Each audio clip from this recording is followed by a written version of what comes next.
Tarot Talk Show. We're your best combination, only here on the Tarot Encounters Network. I'm your host, Rebecca Brown. Thanks so much for joining me this evening. If you've missed any of our all-new episodes, you can hop on over to thetarottalk.com, and there you can access all of our archived episodes, guest bios, and even more. And while you're at it, give us a like on Facebook, and you can also tweet us on the Twitter at the Tarot Talk Show. So I love it when we come together from all over the country to talk some tarot. So I'm here in the hills of Northern California, and you know Tarot Tim is with me tonight from Dover, Delaware. Hey, Tim. Hello, everyone. How's it going? It's been an interesting time period. Looking forward to Mercury going direct tomorrow, actually. Is it I thought it was today. Oh, is it tomorrow? I thought it was today. Oh, anyway. And joining us from Oregon, I believe it is, Oregon, our very special guests this evening are from there. They are tarot readers, teachers, creators of the Living Magic Learning Cards series, the owners of Devera Publishing and Distribution, and as if that's not enough, they're also the producers of the upcoming Northwest Tarot Symposium in March of 2015. So Jay and Jadzia DeForest are in the Tarot House, everybody. Hey, Jay. Hey, Jadzia. Hi. Nice to be here. Thank you. Yeah, well, we're so thrilled to have you. Like I said, you're our first couple, so we're super, super excited. Thanks for joining us tonight. So, drinking game alert, my guests won't know it, but anytime anyone says this word,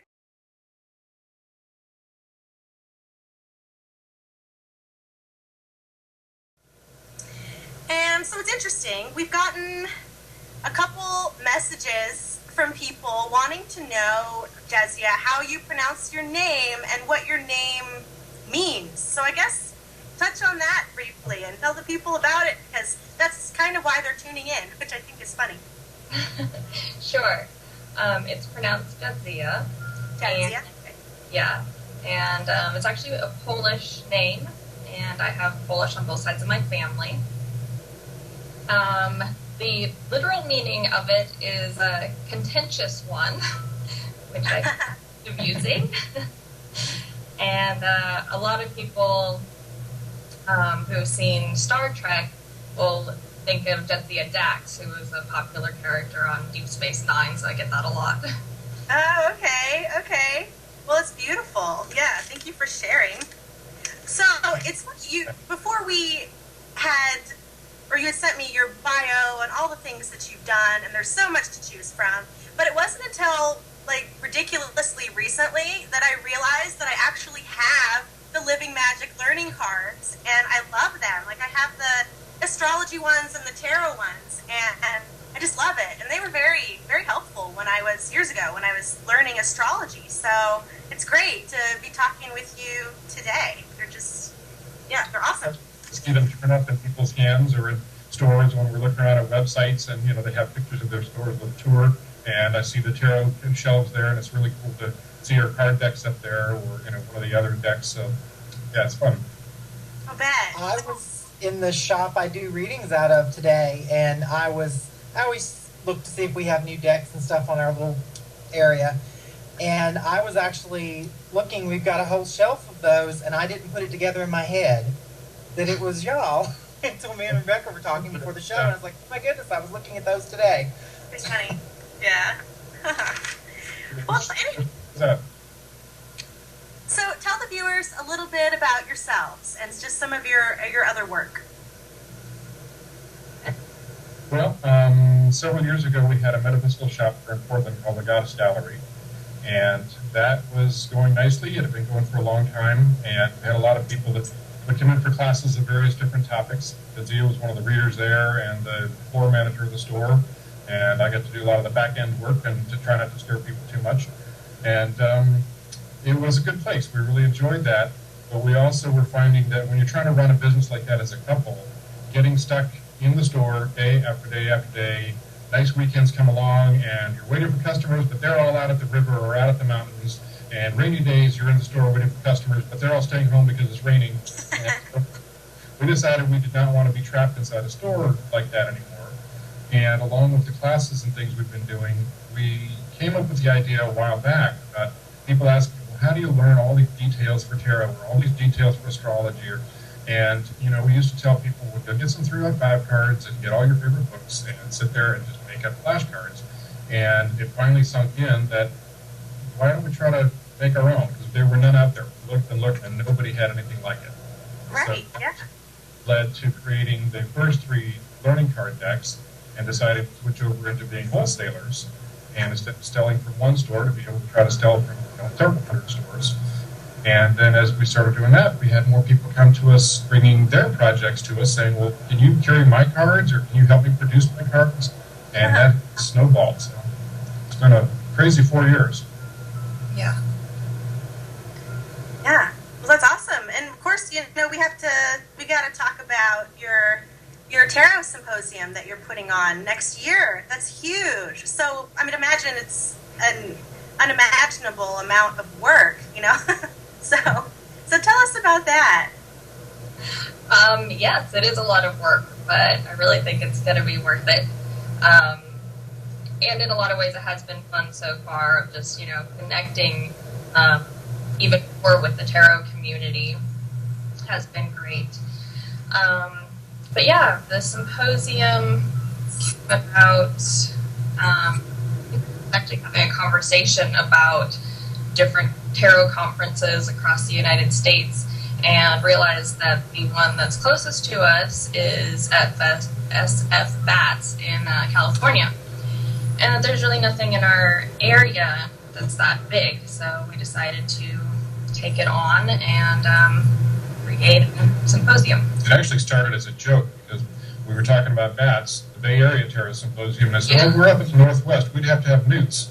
And then that led to newts, Northwest Tarot Symposium, and that's why in the poster and whatnot, there's a newt on the picture in the poster, and that's going to be one of the continuing motifs for the symposium each year, is a different newt built into the artwork somewhere. Right. Yeah. I love that. I think it's so fun. I noticed that the Hermit is is on your poster for this also. How did you come around to picking the Hermit to represent the first annual? We didn't. One of the things that we want to have as a continuing thing we do from year to year is to have an artist actually create the work for the posters, as well as like the t-shirts and the cups and all that kind of stuff. So the Hermit was actually Pamela Steele of the Wizard Tarot. She picked that up, and that turned into our first year poster. Oh, that's great. Yeah, that's great. Well, I love it. Yeah, I'm so excited. Yeah, so every year it'll be completely different. Oh, okay, cool. Yeah, I like that. So I want to lead kind of the discussion, just the tarot discussion, off with the same question I ask all of the guests that come on the show, which is, in one word, what do you feel lies at your core as a tarot reader? And for the two of you, you do so much, you can really, we can expand this to teaching and leading, but I think it's a good question, I think, for everybody to kind of ponder what lies at your core. So, Jay and Jadzia DeForest, what lies at your core? One word. For me, as far as tarot readings go, I would say the word that pops to mind is guidance. For me. Compassion. Yeah, that's great, yeah. Guidance and compassion. I love that. Yeah. And so then you really incorporate that into your... Oh, go ahead, Tim. What? I said, no wonder they work well together. Those two things definitely go hand in hand. They do, yeah. So yeah, that's what you really... It's like kind of is what your tarot philosophy is when you read and everything. That's great. That's great. Well, for that, with other forms of divination too, whatever it happens to be, whether it's working with a reading for myself or for somebody else, it's trying to set aside all the intellectual verbal chatter and get down to what somebody's feeling about a situation or about a question. And by getting into the feeling part of it, that's when I feel like the real truth of the matter starts to come to light. Because we do all sorts of head stuff that talks us into or out of situations, keeps us trapped where we shouldn't be, makes bad decisions based on what you think you should be doing. But when people get down to trusting their gut instinct and what are they feeling about something, that's when they start to really make good choices. So that's where that comes into me, whether it's tarot, astrology, runes, what have you. Right. Yeah. I love that. So, have you always been interested in tarot? Is this something that the two of you just grew up with? I really got interested in it when I was a teenager, like a lot of people do, and it's just totally stuck with me and keeps growing and expanding. So, yeah, it's been with me for a while. I don't know. For me, tarot is not my first place where I came to divination through. Originally, I was more working with Norse runes and with scrying techniques, visualization, interpretation type things. And tarot was, there's also something about the idea of kind of antique cards that have a really nice feel to them. And so I've had a tarot deck for a long time, but it wasn't until the last, 7 or 8 years that I've started getting more deeply involved with it. Well, especially since we've been doing readings together. Right, yeah, because we go to festivals and fairs and offer readings in our booth there, and so that's given me a lot more of a reason to get more deeply with it. Right, yeah. Well, I think that's great. I mean, as someone who loves tarot, I honestly can't imagine anything better than having a partner who's into it too. So I think that's really special that the two of you can kind of do it together. So then you read the cards together when you're doing your fair work and available for readings. Okay. So people can kind of choose, who they want to get their cards read by, and sometimes both. Okay, yeah. So then you kind of vibe off of each other? Well, we have our booth set up. We each have 2 separate tables. So, okay. Some people will be drawn to one or the other of us. Other times, we just a few weeks ago did a booth at the Portland Women's Expo. And one of the things that we've been finding really interesting is how much interest there seems to be amongst just regular mainstream people who wouldn't really consider themselves metaphysically minded. But we did this event, and there were about 6,000 people that showed up for this, about 95% of them women. And we thought we'd give it a try. The event promoter said, well, that sounds interesting. We've never had somebody doing tarot readings before.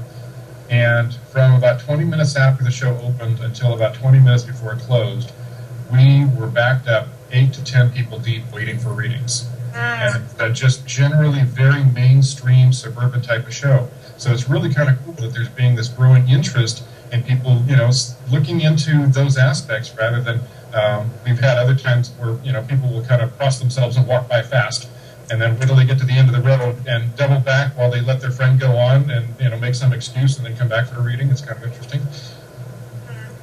Yeah. No, I think it's great, and I think that it's exciting to see, things like the Northwest Tarot Symposium cropping up, and in these areas where there isn't anything before, and those little, setting those little fires just all over, where there isn't any light. I think that's great. Yeah, it's super, super exciting. So then go ahead. So with regard to the Tarot Symposium, we've been just really pleased and astounded with the amount of support that we've been getting from that. With Thalassa from San Francisco Bats and the Amberstones from Reader Studio in New York have both really kind of joined up in terms of supporting us and giving us great info to get started with. Here are 2 groups that have been doing this for 15 to 20 years, and they are both right there giving us a lot of good advice about what we should do, what we shouldn't do, and at the same time recognizing the difference that we want to do something that's unique, just like they're doing unique things. So it's kind of cool. Yeah, that's what I love about this community is that people are, genuinely willing to help each other out, and it's like a big family. And I think anyway that's kind of unique. I think the metaphysical and tarot field is unique to that, and the people are. It's very community centered, which I think is great. Yeah. So, do the 2 of you read each other's cards or no? Yeah. We do. We do sometimes. I think that's awesome. Yeah. So tell us about, or maybe tell us about that. So you work together in that way. Yeah. About reading each other's cards? Yeah. just that you read for each other, or even get feedback. I think it'd be great just to have somebody around. You're like, yeah, what do you think about this? Like, it's hard to read your own stuff sometimes. That's true, yeah. Sometimes I'll be like, all right, well, I need you to, read my cards or, do a reading for me. And so we definitely do that. And then sometimes, I might be doing a reading for myself and I'll run it by him and be like, what do you think about this? So, yeah, we get a lot out of reading for each other and helping each other out for sure. And so, we do each other's readings for individual topics, but we also use it for, kind of looking into directions we're going to go with the business, or, something like, okay, do we want to take on, the big task of trying to start a whole new tarot conference, and about that, and, using that to get some insights. It's very helpful. Right. Yeah, I think that's so awesome.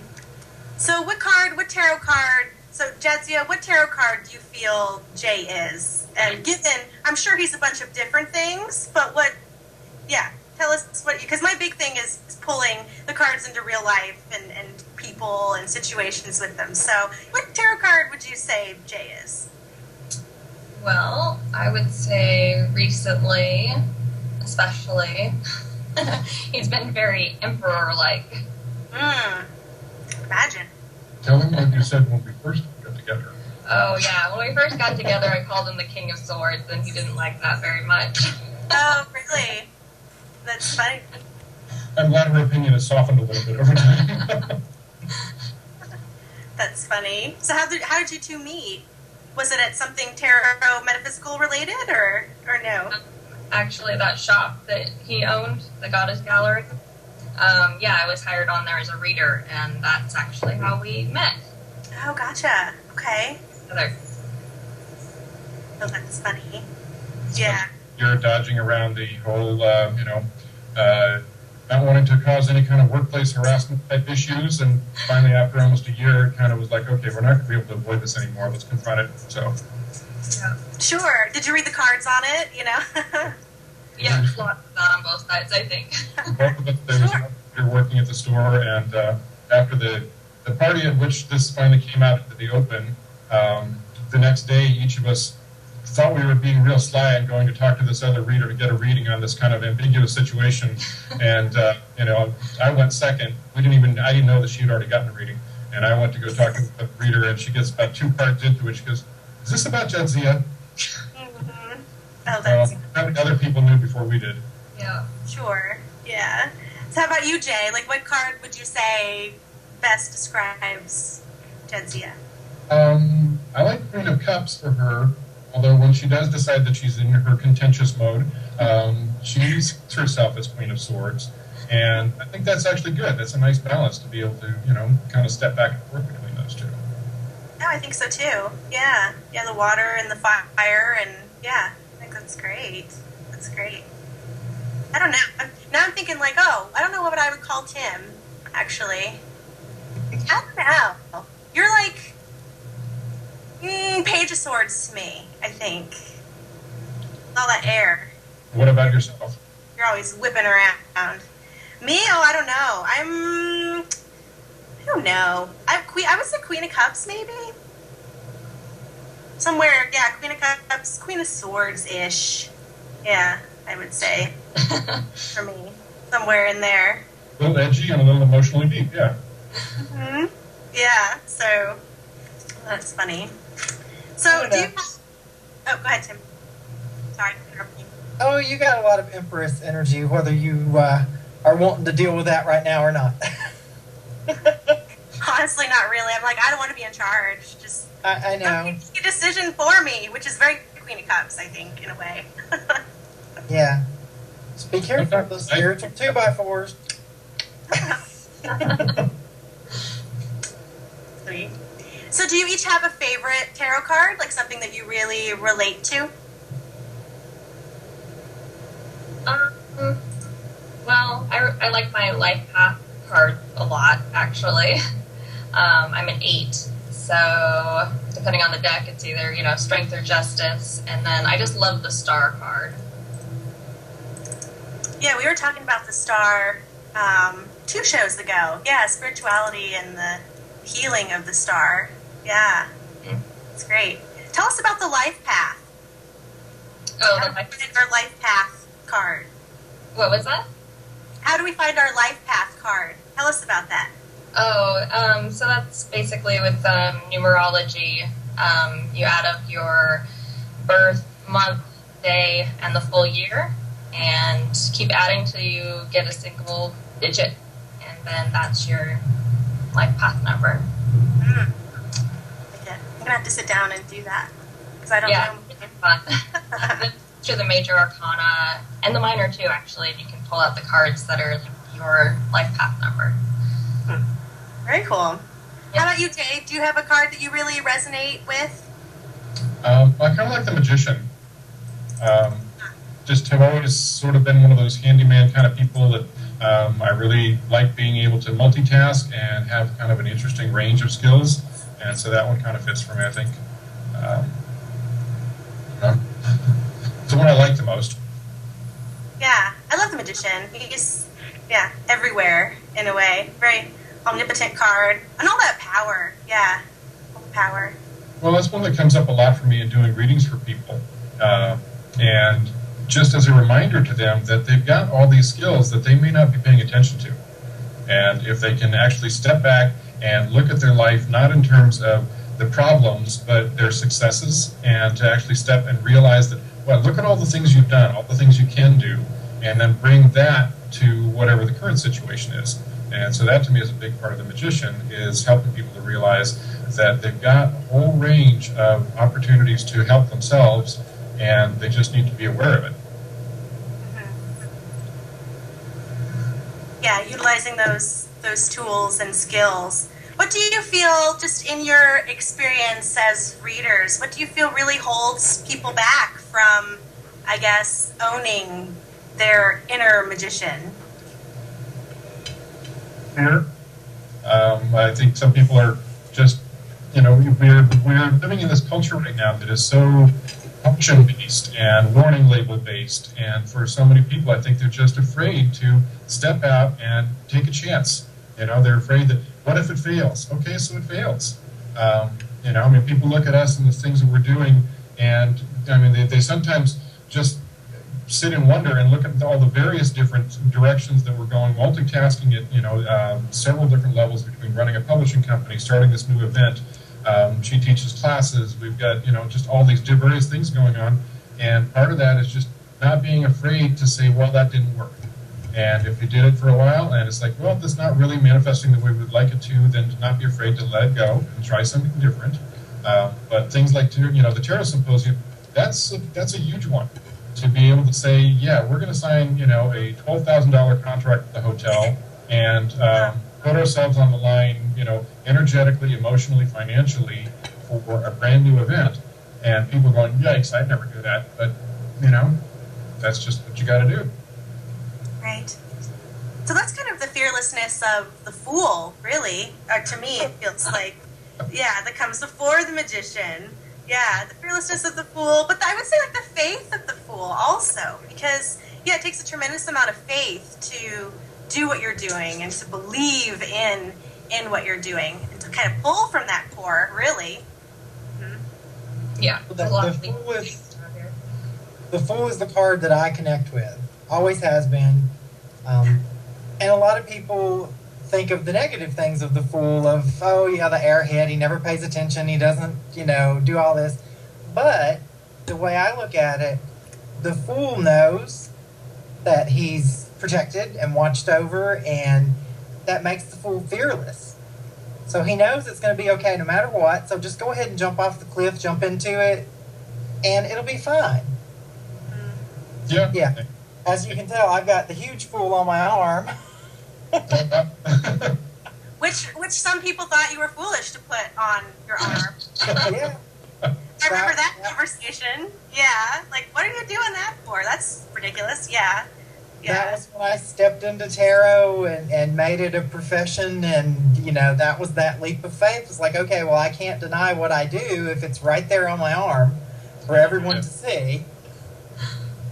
Well, I think trying to reach that point of having that level of fearlessness also means having gone through enough of your tower episodes to realize that you can reconstruct, that, when things fall apart and you do the face plant, it's not the end of the world. You can pick yourself up. I love that old Sinatra song, dust yourself off and start all over again. And that's kind of what life has got to be about. Because if you're just going to crash and burn and stay there, then it's a pretty short ride. Yeah. I think a lot of people get more hung up. I mean, the fear of failure is there. The fear of success is so horrible because they'll get almost there and then just totally back off and drop it because, oh my God, what happens if it actually works? Then I've got all this responsibility and I have to follow through and I have to do this and that. Yeah, I used to do that years ago. I would sabotage myself right on the pinnacle. Yeah, that happens too. I think, when people think about succeeding and it actually manifesting the rest of the way, then it's like, this is going to change your life. This is something that, when it works, now you have to, as you say, kind of step into that responsibility and live it, be it. And that, too, can be kind of frightening for people. Mm-hmm. Well, I think the magician, to me, speaks of really taking ownership of just everything and what you're about to do and what you really want to manifest. And, it's a great card. It's so dynamic. Well, with her Queen of Swords, too, that's one of the things that I think is kind of helpful. I actually personally find it helpful because sometimes I tend to cast too big of a net, and I need somebody to help me sort of like pare this down. Let's, no, we're not going to do that one this week. And so that's where her Queen of Swords comes into play in a really helpful and positive way. Is trying to keep us a little bit more, focused and manageable about how much we can do. Not so big and grandiose, Leo. Oh, is that what Jay, are you a Leo? I am a Leo. Okay, so you're all right. And what are you, Jadzia? I'm a Libra. You're Libra. Oh, okay. Oh, that's a cute match. Yeah. So she's like the little tether to your kite. Yeah. Just barely a Libra. She's like 1 minute into Libra. And I've got several planets in Virgo, so we both have got a lot of Virgo going, which I think is what helped us to manage all of this stuff. Yeah, lots of Virgo. Oh, I'm sure. If anybody's going to put on a symposium, it's a Virgo, which is good. Yeah. My goodness. Yeah, I don't have any of that in my chart. I think I barely have any Earth. I have just a teeny bit of Capricorn, which is good, because the rest of it's just all Sag and just all over the place. So, yeah. It's definitely, a good co-host in that he's a tether also, so I think it's nice. No, it helps to know yourself and know what those, that range of interactions and the influences are. Yeah. So is there a tarot card that I guess either of you finds challenging or that you've had kind of a challenging relationship with over the years?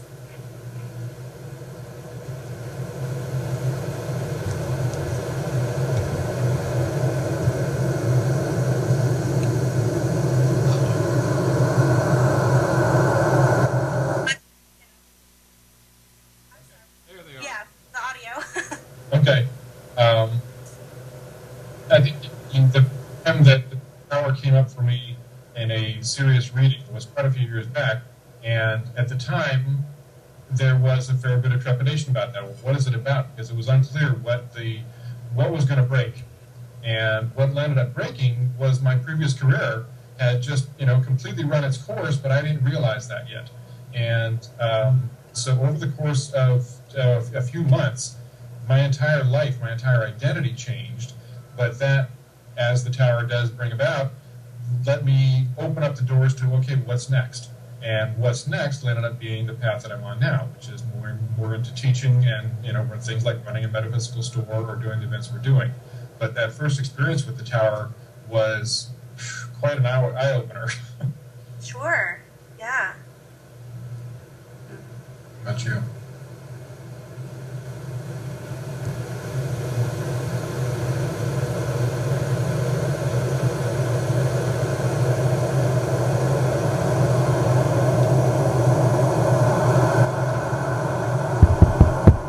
Reading. But yeah, I don't know. I think there's there's lots of them actually that are interesting personal experiences. Yeah.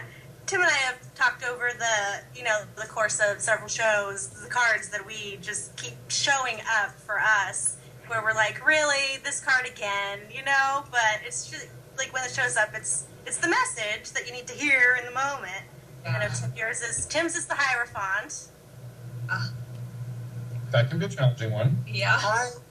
I'm more at peace with him now because,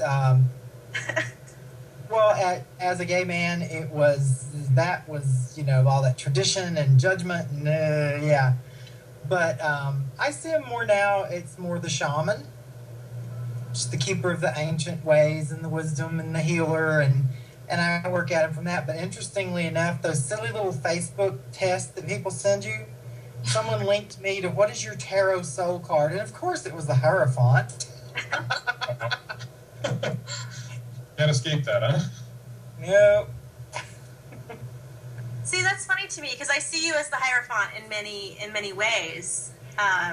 We were kind of talking about how you take on that role with how you take on that role as the elder, just with your nephews and just the other people in your life. So that's good that you're coming around to it. Yeah. I know mine's been the Hangman this year. It's last year when I had done my my birthday reading, it was the Hangman, and it's been such a Hangman kind of year, and he keeps showing up. And so this year, my birthday's 2 weeks away. I'm really hoping that I've worked through this stuff so that he'll be gone, so the next card hopefully won't be, the Tower or something. Maybe, I don't know. But he just keeps showing up this year, and I'm so over it. I really am. So we've been talking about that this year, just the Hangman, Actually, getting rid of the Hangman is an effective way to do that. When I look at the two of you together, I actually get a lot of the Strength card. Because I think y'all actually you're stronger together, and you bring out the things in each other that enhance. And most specifically, that's the card that I'm getting. Mm-hmm. Yeah. Well, you got the woman, Leo. Yeah, with Leo the lion. Yeah. Yeah, because that one, some of them, she's choking him and the tongue's hanging out and all that stuff, but that's not the energy I'm getting. At least not today. I think you've got a good point there. I think that, the teamwork, one of the things that we find just kind of amazing about, this relationship is being able to work side by side. We're in our office right now, and her desk is 2.5 feet from where we're sitting right now.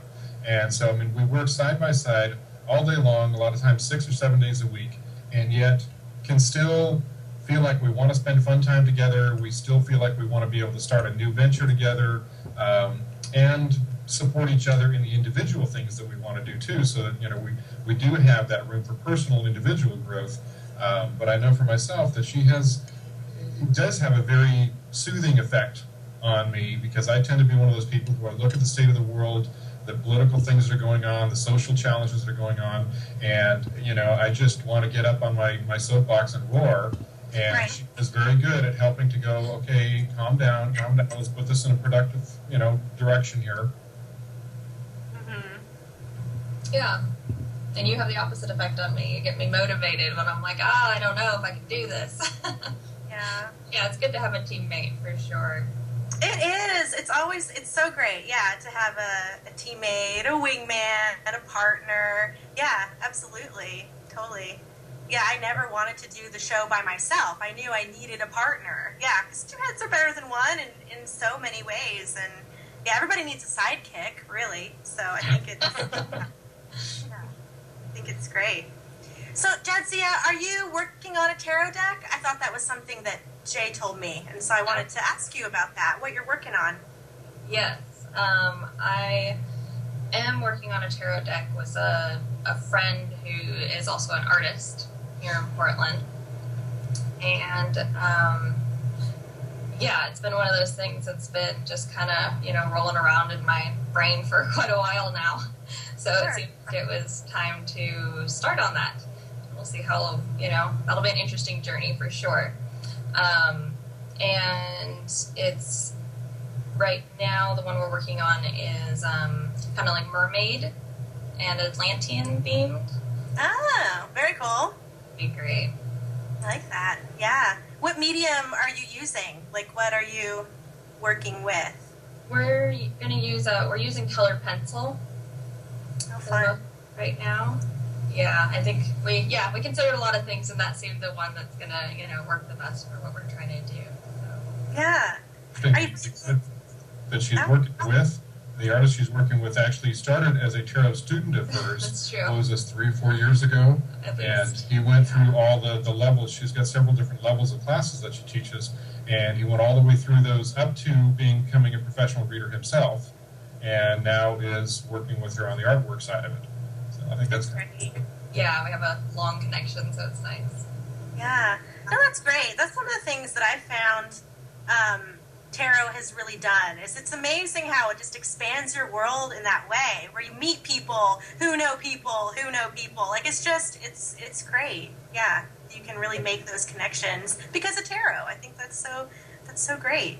Are you finding that as you're creating the cards, they're really syncing up with what's going on in your life at the time, or no? I haven't quite made it that far with it. We're still on the kind of initial mock-ups and really like getting, the world created. So I've heard that a lot from people who have done tarot decks, that they often like experience the cards that they're working on. So that'll be really interesting. I'm not sure if I'm looking forward to it or not, but I think it'll be good either way. I think it's great that it's someone that you actually have a relationship with and who does tarot. Because so often I'll see a beautiful deck, but you look at it and you say, oh, the person that drew this doesn't really do tarot. No, that's like a pet peeve of mine. And I don't want to trash anybody's deck, don't get me wrong, but there's times where it's like, this is clearly not like a tarot reader. Yeah. Yeah. I think that's great. Yeah, that you know tarot inside and out. Yeah, and it'll be good. If you've known them for years, that's going to enhance the collaboration because you have an understanding of each other, as opposed to a stranger. When you said, if you said, "Oh, draw this," so they'll. I think it'll be really interesting, and I'm looking forward to getting the deck when it comes out. That sounds good. One of the interesting parts with our publishing company, with Devera, is having people start to approach us, like Rebecca, what you were saying about just connections that start to open up. And one of those things that's happened for us since starting the learning cards several years ago is having these people who saw those and then, well, how did you get those printed? Where did you get them done? And, then finding out that we had done all the research and about packaging and printing and all of that. And so they, then started bringing projects to us saying, well, can I just bring you my project and you guys do all that? And so now over the last several years, we've had, several people we've worked with as they are going through that process. And, they're starting to come to us earlier in it. So we're actually hearing more about their processes. They're developing the deck and getting it ready to go, and getting to watch that start to unfold for people like Pamela Steele, who did the Steel Wizard deck. And over the last 6 months or so, as she's been kind of taking this project for the Wizard's Pet and getting that from, okay, I've been thinking about this for a while, to now I'm doing it. And she's going to the printer with it, right now. So we hope to actually have those by the time we come down for bats. And just seeing all the challenges that people go through and having that camaraderie and mutual support for each other. We actually have this Tarot Deck Creators Board on Facebook, where people can chat about the various different aspects that they're coming up against and things they're excited about, and share artwork and get feedback. And it's a very involved project to do that many different images. Sure. You crank out 78 images overnight. Right. Yeah, I know Tim was thinking, are you still kind of kicking around the ideas that you had that kind of came to you in a dream? I had a dream, and in the dream, I was actually shown the first card that I'm supposed to create. And actually, yeah, it's not tarot in traditional sense, but It's definitely, you know, yeah. And I've got a little journal book, and I've been writing ideas down and drawing little, you know, pictures, and I'll have to check out that page, actually. That would be a good resource to have. I'm running into people that, you know, it's like nudge, nudge, keep working, nudge, nudge, as we go along. Because I'm a Gemini, and, you know, the Fool and all that, and I'm really, really good in the ether. But I got to bring it down to reality. I think that's a big challenge for a lot of people.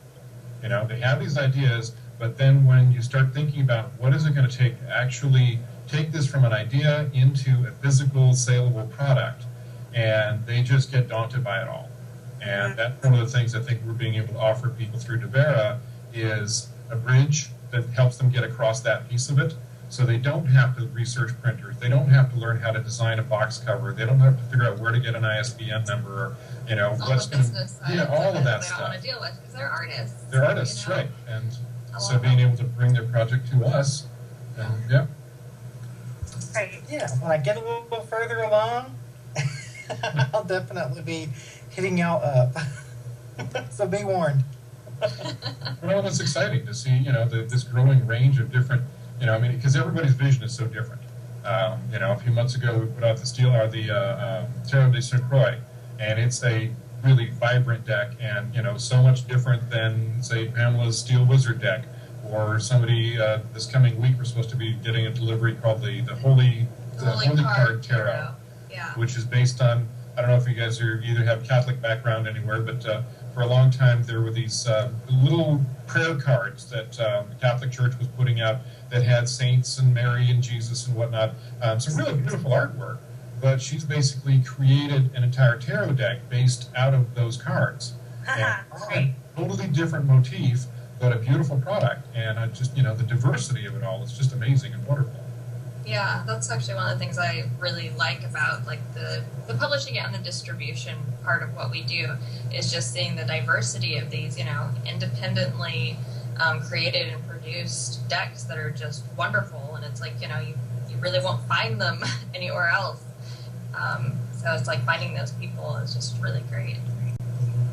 Yeah, there's the big companies with, you know, Llewellyn and US Games and such, and, you know, obviously they've got a huge inventory of different decks, but we're really enjoying working with the independent artists and the people who are, you know, kind of really bootstrapping their projects on their own and not being so much in the, you know, the big corporate, you know, funnel of things. I mean, no disrespect to those companies because they're putting out a lot of good products too. Oh, but sure. a certain, you know, type of individual, a certain type of artist who is going to do the, you know, just taking their chance on it and diving in and saying, okay, I've got a passion for this and I'm going to make it happen. And it's nice for us to feel like we can be helping those people along. And then I think that's it's kind of like singing to me. Like, there are people that have beautiful, precise voices, but it's all cerebral. And then you hear people that don't have quite that voice, but it's from the gut and the heart, and you feel it more. So I think the small individuals, it's their heart and their soul, it's their baby they're putting out there, as opposed to maybe someone who's just creating their fifth deck because there's some money in it right now. Absolutely. You know, so I think that y'all are fulfilling a need that's out there, and bravo to y'all for that. Well, and I really appreciate the people who, and as you say, are putting their heart and soul into it, actually creating artwork. You know, one of the things that for me I am not really thrilled with is the number of decks that are just sort of photo collage decks that are taking little bits and pieces of you know, various things, and to me those just always feel very disjointed. The people who actually plan an image for a particular card and make that image come to life, you know, I just get more of a sense of that person in there. Right. Yeah. Right. Yeah, like, you know, Lisa St. Croix's deck, you know, each of the cards in there, and she's been doing an amazing job of, you know, going to different places and presenting and doing workshops and things, but she talks about how every single one of those cards in there tells a piece of her life story. And, you know, that's what's making her, I mean, we've almost gone through half of her first run already, and we've only had those cards since February. So, you know, when that kind of heart and soul is built into it, people get it, people feel it. Oh, I was actually looking at that deck online tonight. And it's beautiful. It really is. Yeah. If you hear some of the stories behind some of the cards, they're really heartrending, but to be able to transform that energy into something that is so beautiful and that people are appreciating so much, I think is a real gift. Yeah, I think so too, and I think that's why I was cringing a little bit earlier. Just with some decks, you can tell that there's no soul in it. There's no passion to it. And I'm not thinking of anything in particular. I'm just saying, that you can definitely tell when this has soul, and tarot's such a language, and I think that you can definitely tell. You can feel it. So, I think it's great that that's something that you're supporting and putting out there. It's been kind of exciting to be, connecting with so many different people from around the country and actually starting to be around the world. We have people from Australia and the UK and whatnot that, are getting that, and there is this kind of growing community of people that are connecting with each other, and kind of like, Tim, you were saying about music, it almost is like you have this common language that doesn't need words necessarily to express it. It's expressed through images, and it's expressed through the archetypes that we associate with various cards. And so we're just connecting with people all over who, some are starting decks, some are starting new events, so it's really kind of exciting to be involved with all that.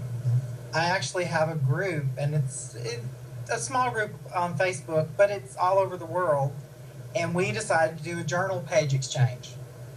So everyone made poems, paintings, whatever you wanted to do for each other, and then mailed them, and I've got them from Australia and New Zealand and the UK, and it's amazing to see what other people connect with when they think of you and get your energy and stuff. Well, as a matter of fact, I'll show you. I just got one, and Wow. it was like she sees me as owl, she said it was very Native American to her and stuff, and she's from the UK, and I was like, that's just beautiful. It's getting framed and put on my little shelf with all these owls that I have. So well, that's cool. That is. It's definitely, I love creating and sharing that. Yep. But that really is opening up a little piece of yourself if you create something and hand it off and say, here you go. Yeah. So what store do you read out of, Tim? Bell Book and Candle in Dover, Delaware. Yeah. Darlene and Evo in there? Mm-hmm. Yeah. Cool. Nice. I was in there talking to Evo today, which is very unusual. He's a busy man. Well, we're getting Darlene out back this way, I hear. I talked to her a couple months ago. She's moving back to Oregon, so that'll be exciting. Yeah, I'm not sure when that's happening, but it's definitely happening. Okay. I threw cards for her, and I knew it was happening a long time ago. Before she went to the reunion, I knew she was going to be moving, so yeah. Yeah. And when people see that coming down the road before the person actually sees it themselves, so thanks for encouraging her. Well, I knew Rebecca was moving where she's at. The first group I went to at her house, we had a tarot group that met monthly. And I think we read, it wasn't even tarot. We were doing other divination. I read it in salt. Were you Yeah, he has a gift for reading salt, which I think is funny, which he didn't even know about. But yeah. Did you used to be in New England also, or? I did, yeah, and actually that's how you and I had connected, because you had reached out to me after a conversation with Dar, and I used to read at Bell Book and Candle also, so I knew her, and yeah, that's how we initially connected. So I was like, yeah, come on the show, it'll be great. Yeah, I'm out in California now, but I really miss Delaware and the East Coast, just that whole area. They have such a connection with each other, with all of this, the metaphysical stuff, and the pagans, and they're just all one big community.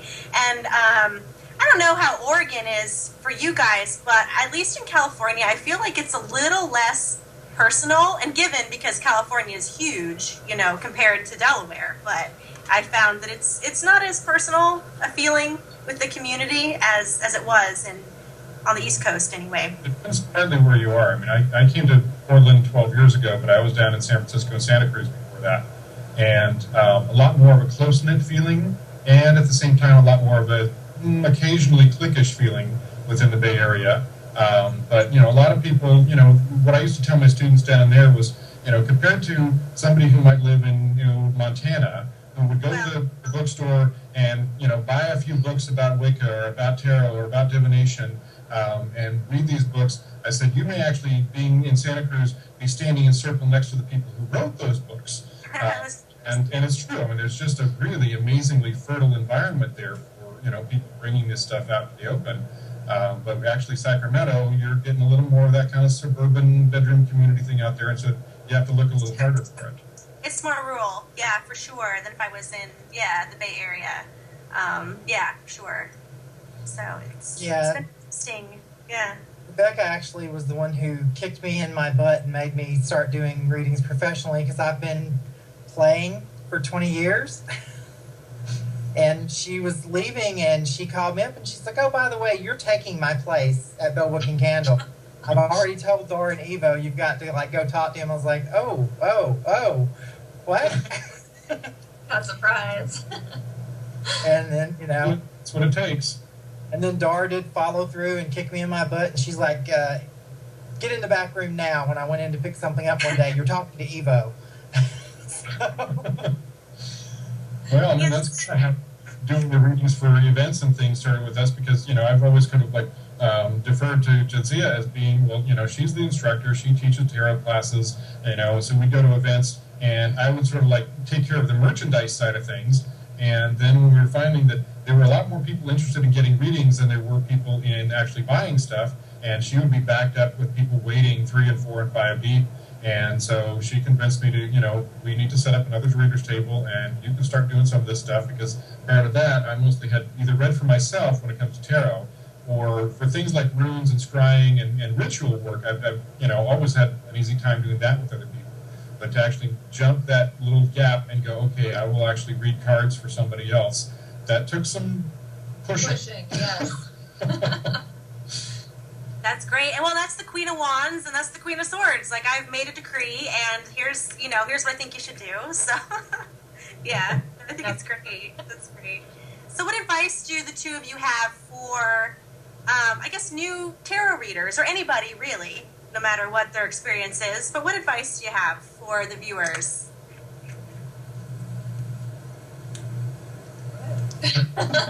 You're the teacher. As far as new tarot readers? Yeah, it could be new tarot readers or just readers in general. Do you have any advice for to keep walking the tarot road here?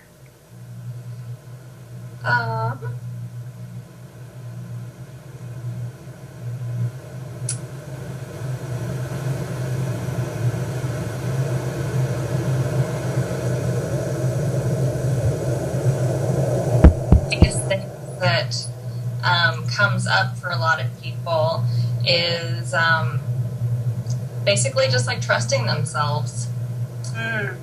So that's kind of a big one I see over and over again. That's a good one. Yeah. New ones. Right. So, you know a lot more than you think you do, and just trust yourself, and that'll further you for sure. I love that. I think that's great advice. And it's so true. I think that, it's getting to that place where, it doesn't matter if you don't know what other people know. It's if you know what you know, that's good enough. And you have to trust that, trust that intuition. I love that. That's great. How about you? How about you, Jay? Or go ahead. Whoever. I don't know. Empower people with that idea of trusting themselves. And, one of the things that sometimes I think kind of mainstream people, we hear this when we're, at a public event, and we did a show last year at a Brews and Barbecues Festival. And, you'd hear some people, oh, I don't want to know. Or, then occasionally you get those really rabid ones who are, when you realize the devil is in those cards, and that's all that's speaking to you. And so there's a lot of people who have that message that somehow they've, kind of gotten that fear factor. And to help people to set aside the fear and to realize that there's nothing in the cards that is going to come up for them that isn't already inside of them. That all of that wisdom, all of that knowledge, we are not, channeling, the cosmos here to bring that information to them. All we are doing is stirring the pot of alphabet soup, and the letters that float to the surface for that person are their unique letters. and they will know. I tell people this all the time in readings. I don't know what this card means for you, but you do. Mm. And they do. They nod. Yep, I do. I think you have to trust your instincts, even if what you're feeling is really opposite from the dogma that goes along with the meaning of the card.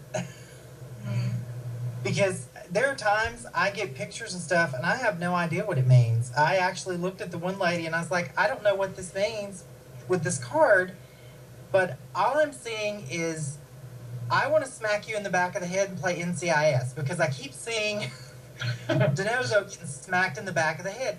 Turns out her husband had passed, and that was their TV show that they loved. So once I got that, the rest of the reading, she believed, because I had connected with her, and I just had enough sense to say, look, I don't know, here we go. Yeah, trusting your instincts. Yeah, and that's what you were getting from that tarot card. Is that what you're saying? Which it wasn't traditional tarot meaning, but you went with it? Yeah. Oh, okay. Because it was, it was like, what does getting smacked in the back of the head have to do with this? And it's like, okay, is it the name? Is it this? Why am I seeing this? And I think it's like a muscle, though. The more you just keep using it. When I started, I had a journal, and I did readings every day, just as a practice, and I wrote them down. You have such pretty company behind you. I was saying, I'm looking at the cat. The cat's doing in on the conversation. Beautiful. There are 6 of them. I'm surprised that it's taken this long to get one in here. Oh, that's right. You have 6 cats. Yes. Yeah. Oh, that's great. That's the calico. The rest are all male. Oh, so that is the queen. Okay. Yeah. Very regal. I see. So that was one of the other reasons, too, for deciding we wanted to get out of the store, was that, we were in the shop all day, and at that time we only had, 2 or 3? And, they were home by themselves all day. And so now they're here with us and climbing on us and going under our feet, and, we've got 2 brand new kittens that are getting squirt bottled, so they learn to get off the desk, and, that's part of the fun of working from home. Right. That's funny. So what's next for the 2 of you and for Devera Publishing? Do you have anything upcoming aside from the big thing, the symposium? I'm actually working on a tarot workbook to be a companion book for the tarot learning cards. So that's in the works. Yeah. Awesome. Yeah, hopefully that'll be ready to release at the symposium. And then there's, several events coming in the next few weeks that we're at that time of year where, there's various different things. So, and we've been getting approached more and more by these mainstream events. 2 weekends from now, there's a Portland Pop Music Festival, and their promoter contacted us to see if we wanted to do a booth there doing tarot readings. And we're kind of excited about that. And yeah. Also, there's a Northwest Astrology and Tarot Salon that's going to be in November at our hot springs nearby that I'm going to be presenting at. So I'm excited about that too. Oh, yep, and I have that in my notes actually. Is it Brighton Bush? Bush Hot Springs, yeah. Brighton Bush Hot Springs Retreat and Conference Center in Detroit, Oregon. So check that out, everybody. Yeah, well, it was a great hour. Thank you so much for coming on the show. How can the viewers get in touch with the 2 of you? Well, the best bet is through Devera, so it's just inbox at Devera Publishing. And check out the website. We've got lots of cool stuff on there, and there's a contact form, and be glad to hear from anybody. All right. Yeah, and we'll have all of those links, of course, posted on thetarotalk.com. Tim, how can the viewers get in touch with you? You can get me at Timothy's Tarot on Facebook, or if you're in the Dover area, I do readings out of Bell Book and Candle. It's 678-4545. And I'm your host, Rebecca Brown. Thanks for joining us all this evening. You can reach me by emailing the show at thetarotalkshow@gmail.com. And check out my blog, 365daysoftarot.com. Again, be sure to like us on Facebook, tweet us at The Tarot Talk Show, and check out all of our archive shows and upcoming episodes on thetarotalk.com. Next week, we are back, same time, same place. It's another Monday night with Tim and me. Be sure to check us out there, and we'll see you next week. So, Mo to be. Thank you.